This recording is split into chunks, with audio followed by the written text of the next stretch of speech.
আজ মহালয়া, এই শুভ দিনে আজকে আমার রেসিপি হলো মহালয়া স্পেশাল মটন চর্বি বল।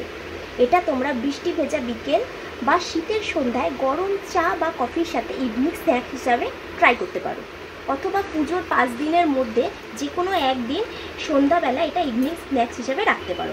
আশা করি তোমাদের ভালো লাগবে। চলো তাহলে এবার দেখে নিই রান্নাটা কীভাবে করব। ফার্স্টে আমরা এই যে মাটনের চর্বিগুলোকে ম্যারিনেট করে নেবো। তার জন্য দেখো মটনের চর্বিগুলোকে আমরা এরকম ছোট ছোট টুকরো করে কেটে নেবো, ঠিক আছে? এর থেকে বড় টুকরো করবে না, তাহলে কিন্তু খেতে ভালো লাগবে না। এই সাইজে টুকরো করে কেটে নেবো। তারপরে আমরা এটাকে লেবুর রস দিয়ে ম্যারিনেট করে নেবো। আমরা একটা গোটা লেবুর অর্ধেকটা ব্যবহার করেছি, ঠিক আছে? এটাকে আমরা ভালো করে লেবুর রস দিয়ে ম্যারিনেট করে নেবো, ঠিক আছে? এবার এরপরে দেবো এতে হালকা একটু লবণ, ঠিক আছে? এতে গোলমরিচ গুঁড়োটা অপশনাল, তোমরা চাইলে দিতেও পারো, নাও দিতে পারো। আমি যেহেতু রান্নাটায় কাঁচা লঙ্কা ব্যবহার করবো, সেই জন্য আমি আর এখানে গোলমরিচ গুঁড়ো অ্যাড করলাম না। তোমরা চাইলে গোলমরিচ গুঁড়ো অ্যাড করতে পারো। এবার এটাকে ভালো করে ম্যারিনেট করে 10 মিনিটের জন্য রেখে দিতে হবে। 10 মিনিট পর ফিরে এসে দেখো আমি এতে কী কী উপকরণ অ্যাড করছি। আমি এখানে অ্যাড করছি ফার্স্ট একটা মাঝারি সাইজের পেঁয়াজ আমি কুচি করে রেখেছিলাম, সেটা আমি এখানে অ্যাড করে দিচ্ছি, ঠিক আছে? একটা মাঝারি সাইজের পেঁয়াজ আমি পুরোটাই কিন্তু অ্যাড করে দেবো। আচ্ছা, আর একটা জিনিস দেখো, আমি এখানে একটা মশলা পেস্ট করেছি। এটার মধ্যে আমি দিয়েছি 3 থেকে 4 কোয়া আদা, 6 কোয়া রসুন, 4টে কাঁচা লঙ্কা। এটা দিয়ে আমি একটা পেস্ট বানিয়ে নিয়েছি। এই পেস্টটা আমি এবার এখানে অ্যাড করব।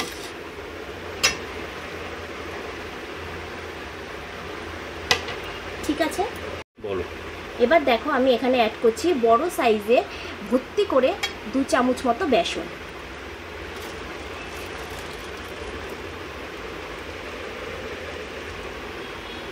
আর দেবো আমি হাফ চামচ মতো চালের গুঁড়ো,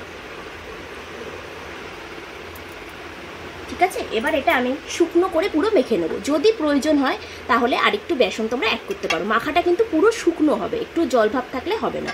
আর এর মধ্যে কিন্তু আমি আলাদা করে কোনো জল ব্যবহার করব না। এটা আমি একদম শুকনো করে মেখে নেবো। যদি প্রয়োজন মনে করো আরেকটু বেসন তোমরা অ্যাড করতে পারো।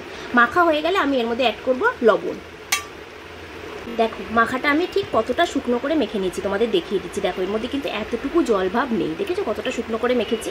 আমার এতে আর হাফ চামচ মতো বেসন অ্যাড করার প্রয়োজন হয়েছিল, তো আমি এর মধ্যে আর হাফ চামচ বেসন অ্যাড করেছি, ঠিক আছে? তোমরা তোমাদের প্রয়োজন বুঝে যদি মনে হয় আরেকটু বেসন অ্যাড করতে পারো, নাহলে দরকার নেই। মাখাটা কিন্তু ঠিক এরকম শুকনো হবে, ঠিক আছে? এর মধ্যে আমি এবার হালকা লবণ আরেকটু আমি অ্যাড করে দিচ্ছি। আমি যেহেতু ম্যারিনেটের সময় লবণ দিয়েছিলাম, তাই আমি বেশি লবণ দেবো না, জাস্ট হালকা একটু লবণ আমি এর মধ্যে আরেকটু দিয়ে দিচ্ছি। যেহেতু আমি বেসন দিয়েছি, চালের গুঁড়ো দিয়েছি, তাই সামান্য লবণ আমি অ্যাড করে দিলাম, ঠিক আছে? এবার আমরা দেখবো কি করে এই জিনিসটা ফ্রাই করে নিচ্ছি। চলো আমরা দেখে নিই। দেখো এবার আমি কড়াইতে তেলটা গরম বসিয়ে দিয়েছি। তেলটা গরম হয়ে যাওয়ার পর আমি এক এক করে বলগুলো ছেড়ে দিচ্ছি।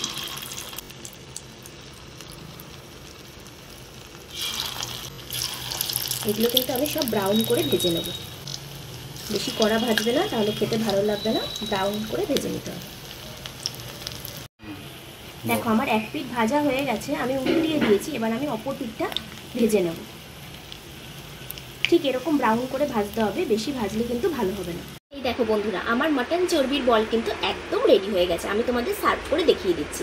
তাহলে বন্ধুরা, যদি তোমাদের আমার এই রান্নাটা রেসিপিটা একটু হলেও ভালো লেগে থাকে, তাহলে প্লিজ আমার চ্যানেলটিকে সাবস্ক্রাইব করে দিতে ভুলো না। আর কেমন লাগলো অবশ্যই কমেন্ট সেকশনে জানাবে। আর তোমাদের একটা লাইক কিন্তু আমাকে নতুন ভিডিও আনার জন্য মোটিভেট করবে। ওকে, থ্যাংক ইউ।